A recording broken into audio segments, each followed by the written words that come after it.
Assalamualaikum warahmatullahi wabarakatuh. Anak-anak, mari kita mulai pelajaran kita dengan membaca basmalah. Bismillahirrahmanirrahim. Dalam pelajaran ekonomi, yaitu ada pelajaran perdagangan internasional. Salah satunya adalah membahas masalah teori perdagangan internasional. Teori perdagangan internasional. Teori perdagangan internasional itu ada dua. Yang pertama adalah teori keunggulan mutlak atau absolute advantage theory. Yang kedua adalah teori keunggulan komparatif atau comparative advantage theory. Itu adalah dua teori yang kita pelajari saat ini. Mari kita bahas. Teori yang pertama yaitu teori keunggulan mutlak.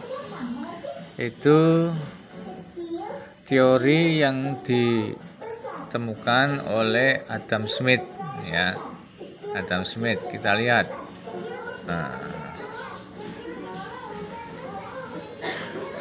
Inilah teori keunggulan mutlak. Apakah teori keunggulan mutlak itu? Yang pertama adalah suatu negara disebut memiliki keunggulan mutlak dari negara lain jika negara mampu memproduksi barang lebih banyak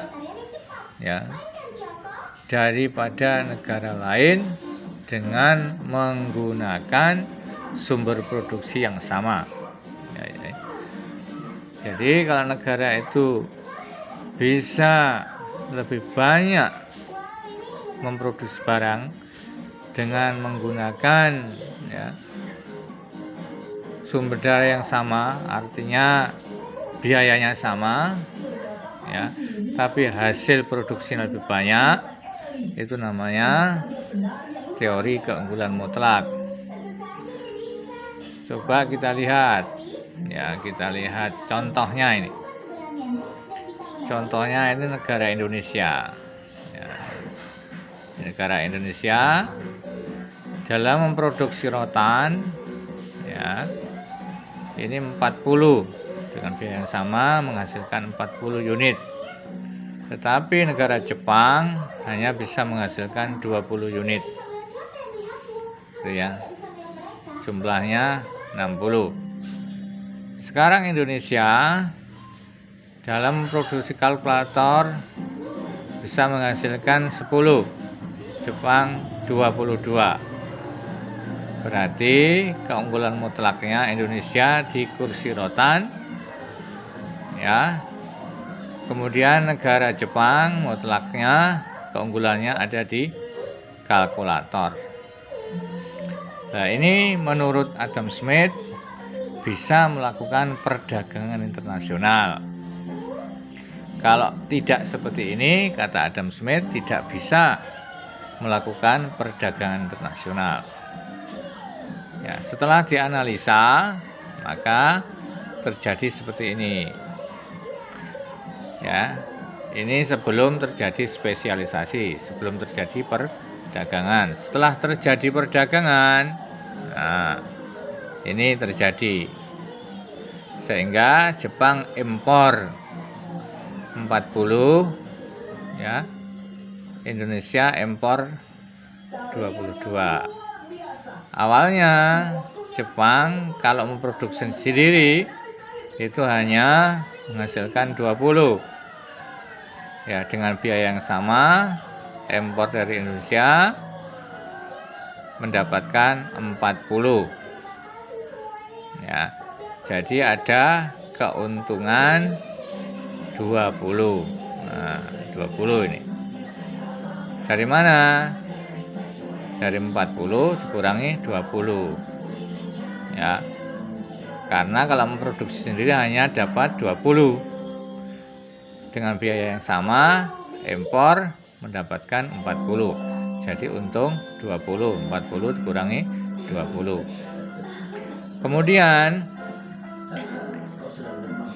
Indonesia impor dari Jepang yaitu 22.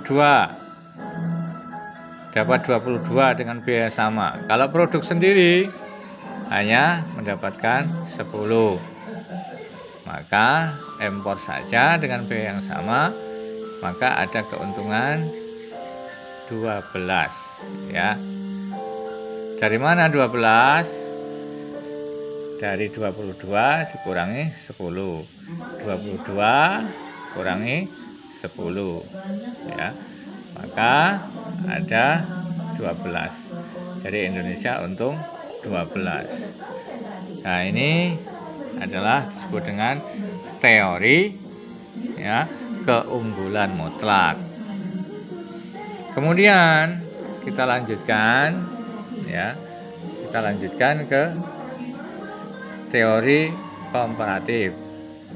Nah, bagaimana ya teori komparatif atau keunggulan komparatif?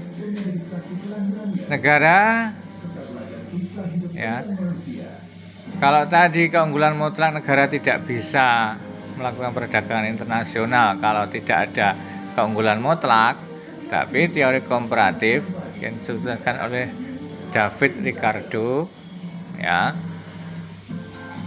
negara tetap bisa melakukan perdagangan walaupun tidak punya keunggulan mutlak atau komparatif dengan menggunakan sumber daya produksi yang sama.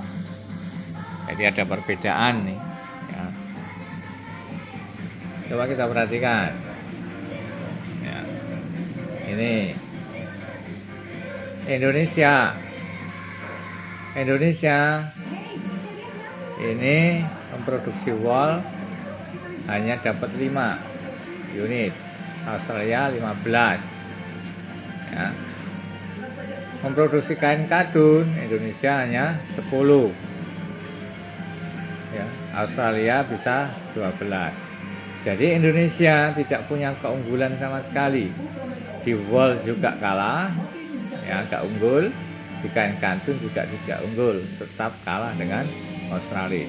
Tetapi tetap bisa melakukan ya, perdagangan internasional menurut David Ricardo. Bagaimana? Ya, ini caranya. Jadi ada kesepakatan, yaitu dengan cara Indonesia memproduksi kain katun ya, Australia memproduksi wol. Dengan demikian maka ya, 1 meter wol perbandingannya adalah 1:2. 5 dibagi 5 ada 1, 10 dibagi 5 ada 2. Jadi 1 meter wol sama dengan 2 meter katun di Indonesia. Ini 10 bagi 5 ada 2. Kemudian untuk Australia ya, 1 meter wol sama dengan 0,8 katun. Perbandingannya ya, 1:0,8 ya di Australia. Ini 12 ya dibagi 15 ada 0,8. Ini adalah standar negaranya masing-masing ya, sebagai dasar tukarnya. Kemudian nah ini setelah perdagangan internasional, maka 2 meter katun sama dengan 2,5 wol. Nah, ini sehingga Indonesia mendapatkan keuntungan 1,5 ya, Jadi 2,5 dikurangi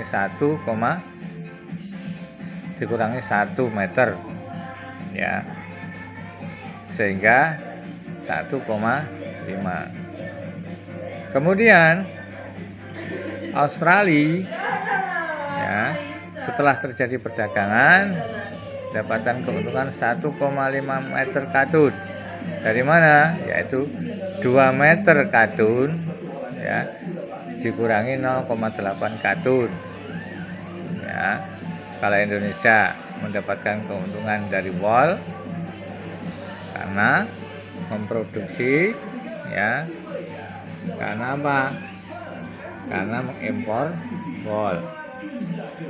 Kemudian Australia impor kadun, maka dapat keuntungan kadun. Karena di Indonesia 1 meter kadun itu 2 meter, 1 meter wol itu 2 meter kadun, ya. Padahal di kadun di Australia itu adalah 0,8. Nah, ini sehingga dikurangi menjadi 1,2 kadun, ya. Inilah caranya. Jadi nanti kalian bisa mengerjakan seperti ini, ya. Nanti saya kasih soal. Ini yang bisa saya sampaikan. Semoga ada manfaatnya, ya. Dikerjakan dengan baik. Kalau nggak bisa ditanyakan, ya. Sekian saja supaya bisa dikerjakan baik. Semoga Allah bisa memudahkan mengerjakannya. Sekian saja. Assalamualaikum warahmatullahi wabarakatuh.